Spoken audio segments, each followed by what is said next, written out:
ஸ்ரீலங்கா முஸ்லிம் காங்கிரஸ் கட்சியின் ஸ்தாபக தலைவரும் முன்னாள் அமைச்சருமான மர்ஹூம் கலாநிதி MHM அஷ்ரஃபின் 25வது நினைவு தினத்தை முன்னிட்டு மர்ஹூம் MHM அஷ்ரஃப் மற்றும் அண்மையில் வஃபாத்தான அந்நஹ்லா அரபு கல்லூரியின் முன்னாள் அதிபரும் மூத்த உலமாவுமான மர்ஹூம் அபு உபைதா மௌலவி ஆகியோரின் ஞாபகார்த்தமாக ஏற்பாடு செய்த நினைவின் நிகழ்வுகள் ஸ்ரீலங்கா முஸ்லிம் காங்கிரஸ் கட்சியின் மருதமுனை மத்திய குழுவின் ஒருங்கிணைப்பில் அந்நஹ்லா அரபு கல்லூரியில் நேற்று இடம்பெற்றது.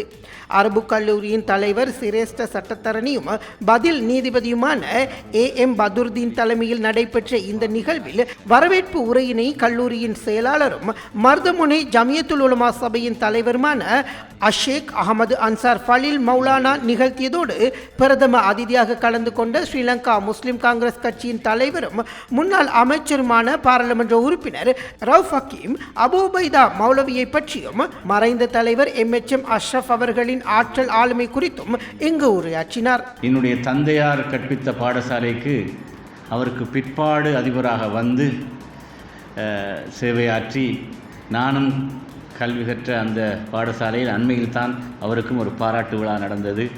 எங்களுடைய அன்புக்குரிய மீரா மொய்தீன் அதிபர் அவர்கள் கொல்லு நஃப்சுன் தாயிக்கத்தில் மௌத் என்பது இறை நியதி, அதை யாரும் மீற முடியாது.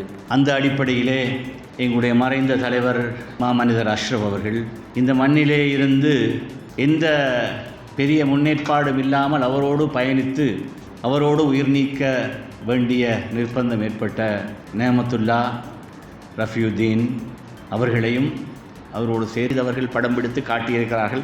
அந்த புத்தகத்தை நீங்கள் வாங்கி படிக்க வேண்டும் என்று பணிவாக கேட்டு, எல்லாம் வல்ல இறைவன் இந்த ஷஹீதுகளுக்கு எங்களுக்கு மத்தியிலே இருந்து பிரிந்த இவர்களுக்கு அவன் குர்ஆனிலே சொல்வதைப் போல ஃபதுஹுலி விபாதி ஃபதுஹுலி ஜன்னதி என்று அழைப்பு விடுக்கிற பாக்கியம், சொர்க்கத்துக்கு நுழைவதற்கான அழைப்பு விடுக்கிற பாக்கியம் அவர்களுக்கு கிட்டுமாக என்று பிரார்த்தித்து பணிவன்போடு விடைபெற்றுக் கொள்கிறேன். வா அர்தாவானா அல்ஹம்துலில்லாஹி ரப்பில் ஆலமீன். அஸ்ஸலாமு அலைக்கும்.